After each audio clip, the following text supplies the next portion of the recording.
Good morning, my dear viewer, and thank you for tuning in.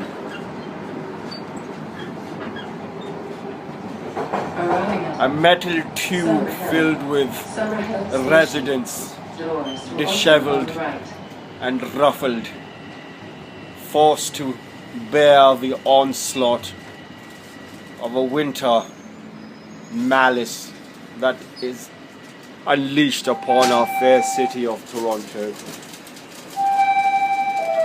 The wines are out and the complaints are in full force. I thank you for watching this rubbish. It's nonsense. It doesn't make any difference, regardless of what I say. If the thing is not obvious to you already, then you've either not done the due diligence or it's never going to be obvious or what have you. It's like I make these stupid videos and all I get are thumbs downs and then unlikes. And I've got hundreds of the damn things, online and offline. Now, mind you, I do have a couple of classics such as Graffiti in South Bogota, which received about 3,000 hits. And the follow-up collage, amazing Colombian. Alright, I'll get to the point. Hello dear viewer, zAiDiBoy here, aka the same zAiDi. What I thought and what I've been wanting to do for some time is compile essentially a list, as it were, of foundational atheist arguments, in as much as these are the common problems atheists have with religion and the question of the existence of God, the sublime and exalted. Okay, so I was going to write about it, then I was going to write a book about it. I'm actually, by the way, you might be interested to know, you probably won't be. Richard Dawkins certainly won't be. I'm actually in the process of self-publishing my rebuttal to the God delusion. The God delusion. Okay, so I started reading The Selfish Gene. I know I'm boring here. Mine is very much, especially in the fair city of Toronto. And I'm happy to turn it off if you instruct me. Change here for line 2. Myself from the train, it's my stop anyway. People mind this kind of nonsense. They're very private, these beautiful Canadians, right? They wouldn't mind this kind of stuff in New York City, I guess, right? All right, on board. That's getting on board. All right, so so basically. I'm writing a rebuttal to the God delusion. So Richard Dawkins wrote a 350-page book, and I went into each of his arguments, each of his quotes, each of his studies, all this kind of nonsense. This is Sunday, by the way. Freaking Sunday. Where's everyone going? Where are you guys going? Why? Oh, okay, no, that's good. All right. Okay, good. All right, too nice. You see, this is Canada. This is why you got to love this city. Best country in the world. Best city in the best country in the world. True.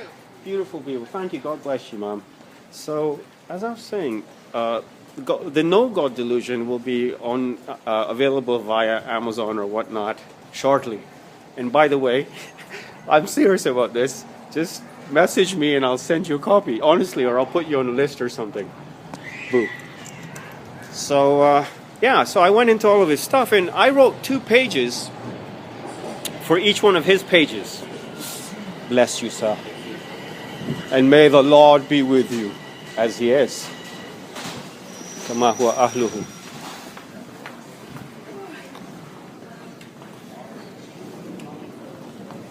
Okay, so the No God Delusion. So here we are, 4 minutes and 30 seconds. Now, there was a time back in my heydays of these YouTube videos that people would actually watch like 45-minute long videos, and they'd be like, well, at 17 minutes you said such and such a thing, and then buddy, like, and these are atheists, by the way. And when I say my atheist friends, I don't mean that facetiously. Like, I believe in God, but I also believe that everyone who is a good person and follows their internal sense of goodness is the same as me. Like they just have different words to describe what they're on about, right? Anyhow, these guys are leaving like PhD thesis level feedback on my YouTube channel, right? Saying, well, you know, I appreciate what you're talking about and this and that, and all these arguments and cognitive dissonance and all kinds of nonsense like that. And it really blew me away. And I mean, you know, I've got like tons of these atheist videos out there. They're obviously my most unpopular ones apart from my singing, quote unquote. And, you know, I might get 100 views and like 5 or 6 unlikes or whatnot. But I want to reiterate once again that I just believe in good and bad people, and good people are all good in terms of like, okay, what am I trying to say? I'm just rambling as usual. That's why no one watches these stupid things. See, here's the thing. There are good people and there are not good people. That's really essentially how I see it. And I think if you look inside yourself and you're a good person, like, it's hard to talk about these things, obviously, and then you get into this whole territory of subjective morality and blah blah blah, all this kind of rubbish, and people saying things like Nietzsche, for instance, like there's no such thing as a universal morality. There is a universal morality. There is a universal morality. There is a universal good, and there's a universal bad. And essentially it's predicated around treating other people good and helping them and saving them from harm and things of that nature, right? And things like don't lie, don't steal, right? These are universally accepted precepts that are internalized and indoctrinated. Well, not indoctrinated. They're internalized. They're part of our nature. Fitrat Allah allati fatara an-nas alayha. The nature. Sorry, I'm so sorry about that. You're now on YouTube, by the way. I'm very sorry about that. You guys are so nice today. Like usually, I get into fights over this stuff. It must be the cold. Are you? Do you need instructions? Pardon me? Are you lost or something? Yeah. Where are you trying to get to? I'm going to Christie, so that's one. Christie. So Christie is right here, so that's west, right? That's it. That's it. Get on that train, you'll be all right. See, we're not all bad in Toronto, eh? Actually, I'm you're from Manila, obviously, right? No. Why not? I came from Manila, but I came from A smaller town, eh? Near Manila. You don't mind me recording and stuff. I'm so sorry about this. I'm just making a stupid video here. Like, so I'll leave you be. But that's your train over there, okay? All right, so this is turning into a very interesting kind of interactive mode, which I've not really experienced before. I usually get thumped on for making these things and filming people without their permission. But as you can see, the engagement level is extraordinarily high today. Here comes my train. Anyhow. It's 9 minutes almost, and I still haven't talked about what I wanted to talk about, which are foundational atheist arguments. So atheists say things like this, for example. Atheists say, why does God allow people to suffer? And then they'll juxtapose that with a couple of corollaries. They'll say, well, if there's a God, and he's all-powerful, supposedly, and he lets people suffer, that makes no sense. Makes no sense, apparently. They posit, as it were, that if he was all-powerful, he would prevent the suffering. Right? It seems pretty rational. Right? To a point, right?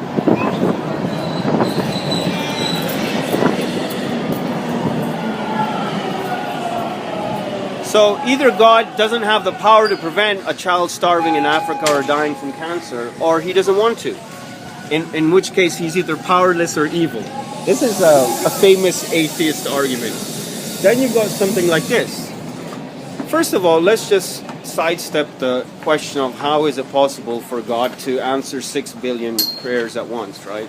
Well, I mean, that whole thing's actually been answered by quantum physics. I actually had a quantum scientist on Twitter read me out.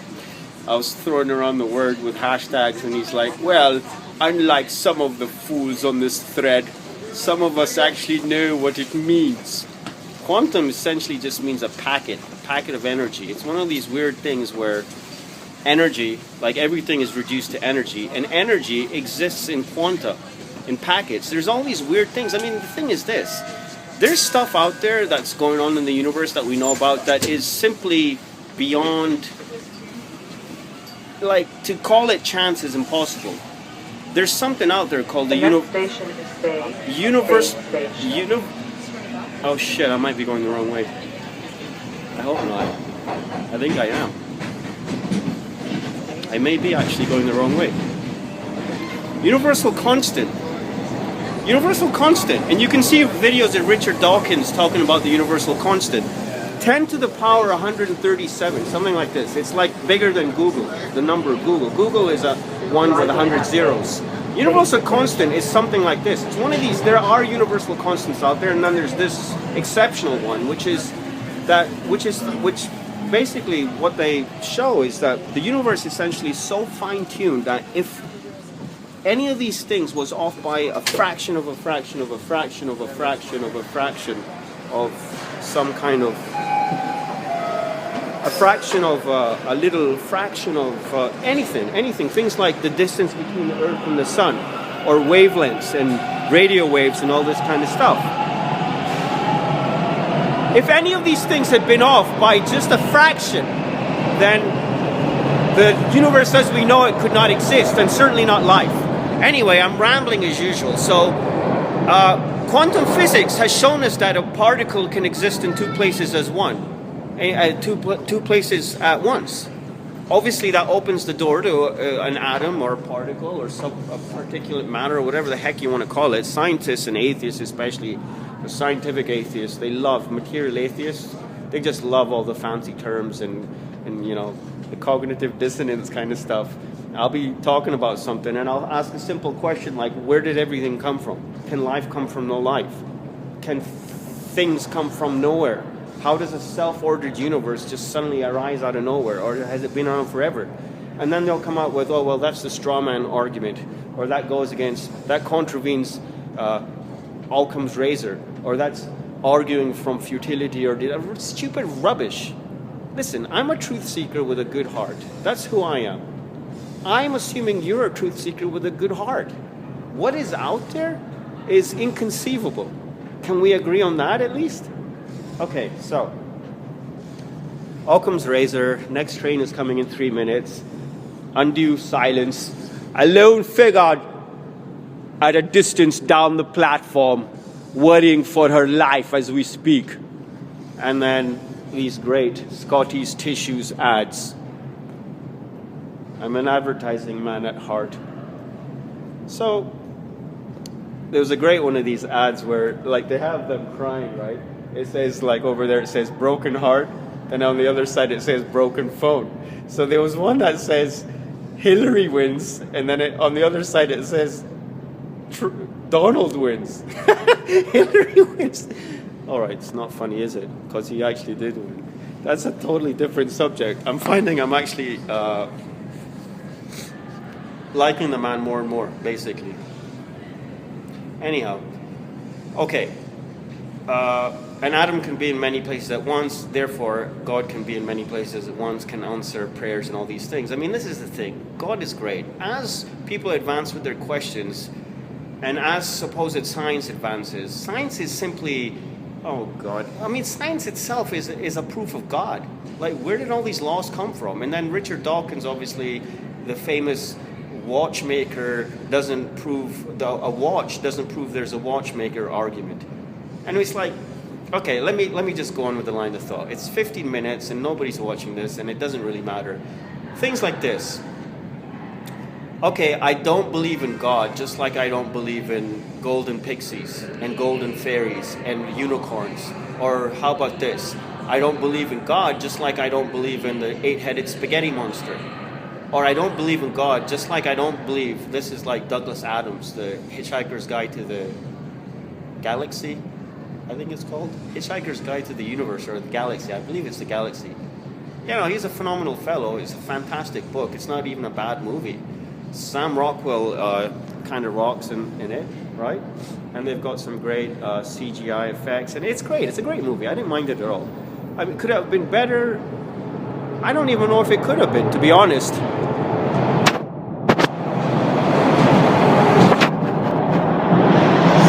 for the camera. Oh, thank you. He actually smiled. God bless you, sir. You've made a poor YouTuber so happy today. All right, come on. Quickly now. Scumbags. Stop frowning, grimacing. It's being silly. Hello, beautiful. So yes. Right, so as so-called science advances, it actually answers a lot of these questions and actually proves his existence may be sublime and exalted even more. Actually, it's just weirdness. I mean, my whole thing is this: why do we pretend A, that we know things, okay, and B, that we can't even know anything? Now, we do know things for sure, but once again, I'm assuming that you are a seeker of the truth, okay? And you're interested in essentially investigating questions pertaining to life, the universe, and everything. Another Douglas Adamsism. Anyway, it's all nonsense as usual. But what I'm trying to say is this: that the spaghetti monster, okay, and the pink teapot flying around Mars, there's no reason to believe in these things, right? And by the way, I've said this on another video, I personally am not going to even discount that such a thing may exist.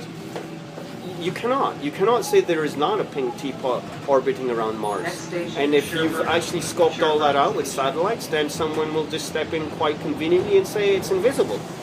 And this is the kind of tack that my atheist friends take vis-a-vis the question of God. Well, over decades and generations and centuries, religion keeps adding onto its description of God, and basically as soon as you try and corner him in a box, he's not there anymore, because suddenly now he's invisible, or suddenly now he's transcendent in some other shape or form. My dear friend, that's the whole point of the thing right there. I'll go back to something I've said on at least 20 to 30 videos that I've yet to receive a cogent response for.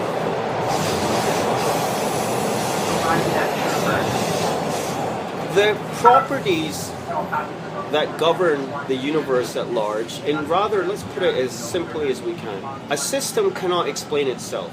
Okay, a system. This bag essentially is a system. Okay, it's made up of components, compartments. Shit, this is my stop.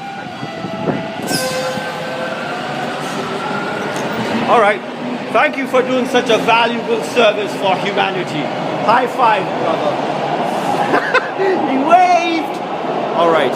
So yes, the system. This bag, anything. This train station. This train station, okay, it's got rules, okay? So basically I'm going to compare this TTC, Toronto Transit Commission, subway station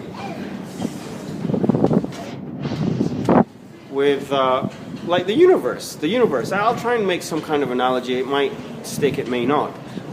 The whole thing boils down to the fact that this transit system, this station, is ordered, obviously, right?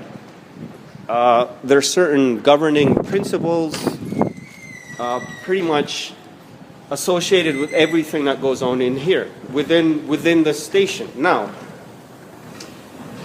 the thing is this.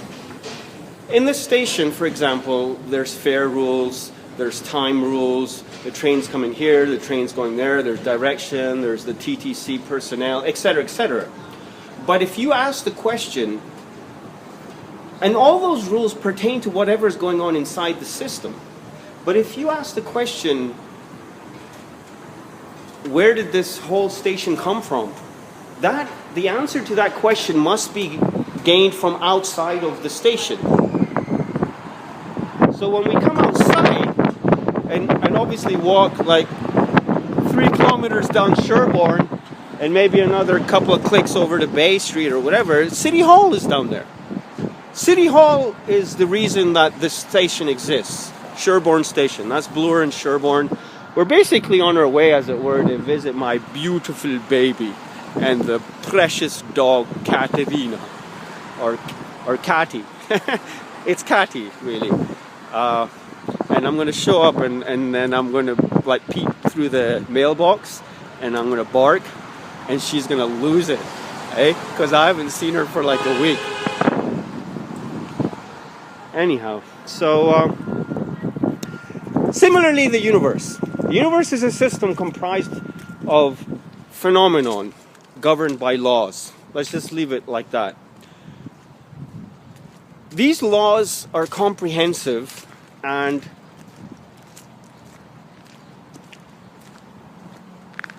irrevocable.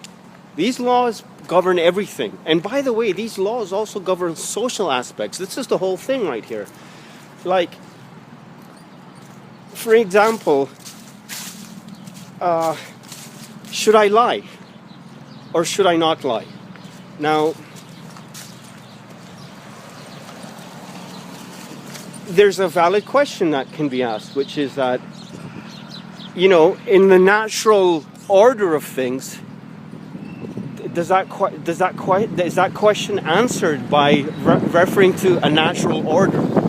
You know, so once again, we're going back to this question of a universal morality. You know, if I was to say, no, it's not good to lie, the only basis on which that statement has any ground or footing is the basis that lying is not what we were meant to do. It's not part of the universal order. Okay? Now, from a perspective of evolution and just a random universe that just exists, the whole thing with lying and truth would have to be that we tell the truth because it's good for the species. That's basically the answer to everything. Why do we do anything as humans? Why do we think what we think? Well, it's good for the species. Well, here's a question for you. Why does everyone believe in God? Why are there so many people that believe in God? And then, is that not good for the species? Or rather, is that not ingrained in us? I mean, this whole question of evolution, which is good for the species, versus something which is a God-given trait, is, you know, like the two sides of, the two ways of looking at things. But in any case, I'm going around in circles as usual. Good afternoon. Going around in circles as always. I wonder if any of these cretins are going to open the door for me. Probably not, eh? Who would open the door for someone such as myself on a day like this when I've got so much to say? There'll be someone by here shortly. Damn, bus code's not working, eh? Just in case somebody's looking at me on camera. Alright, I'm being very stupid as usual and wasting plenty of time. It's now approaching 25 minutes. Okay, let's see if I can get into this a bit further. So, okay. You know, I keep digressing because, you know, there's endless trains of thought as always. So, so the question of the system and the universe and everything within it is governed by universal law. However, the question of the universe itself has to be answered and must be answered by something that exists outside of the system. Does that make sense? It's a simple thing to say that if whatever caused the universe is not governed by the laws of the universe. Like, for instance, if I went over to City Hall and started walking around saying, hey, where's your transit transfer or bus ticket or something, people think I'm crazy because it's like, then I'd be like, well, I was in the station and I've been living in Sherborne Station for the last 5 years and then suddenly I found the door and I came out and it's like, there's a whole different world out here. Obviously there's a whole different world out here and the laws and the rules and the stipulations that govern the external world to Sherborne Station do not apply to Sherborne Station and vice versa. Let's put it this way. Whatever created the system is orders of magnitude elevated, or superior, or enhanced, or complex. You see, this is the thing. Now, Richard Dawkins and evolutionists will say, well, everything comes from ever simpler things, right? Things come from ever simpler things. How's it going, brother? I probably shouldn't be filming you. I'm sorry about that. So, anyway. But this whole thing of ever simpler things, right? Does it really make sense? What's the simplest thing in the world? The simplest thing in the world is nothing. Why would nothing become something, right? But obviously I don't have a forum to ask these kinds of questions in. All right, so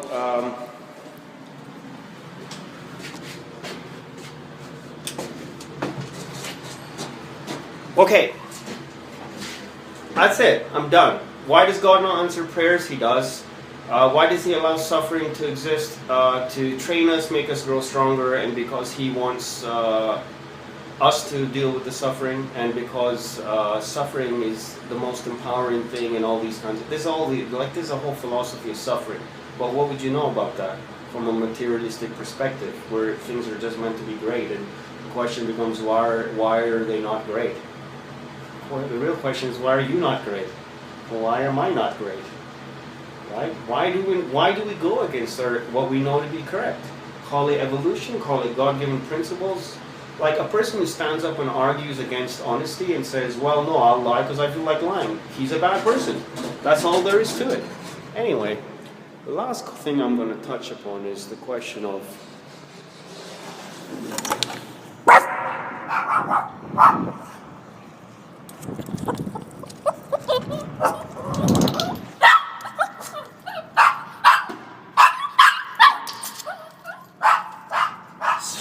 she's going off to get Mama now.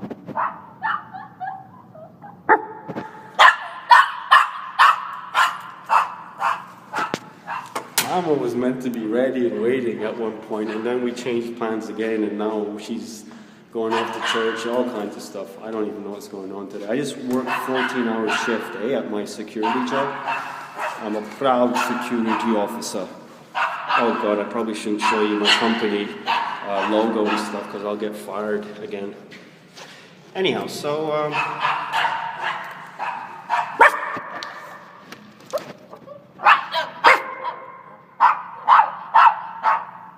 don't tell me Mama's not here.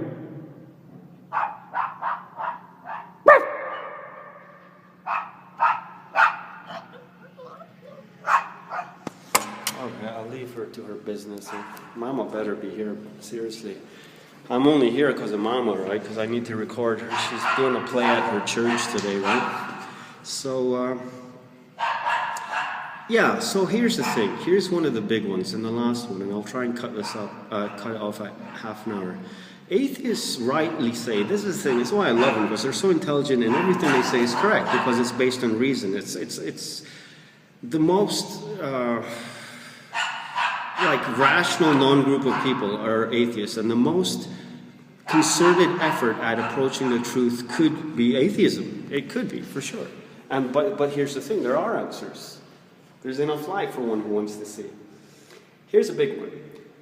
How can there be billions of religions, and then all of them say they're right, and every other religion is wrong? Right? That's a big one right there. But I'll just give you the Islamic perspective. Allah subhanahu wa ta'ala azza wa jal says in the Quran that if we had wanted, we would have made everyone one religion. But we made them as we chose to test them as we please, something of that nature. And Islam doesn't say that heaven is reserved for non-Muslims. Islam says heaven is reserved for good people. Right? Just like I was saying earlier. Because here's the thing.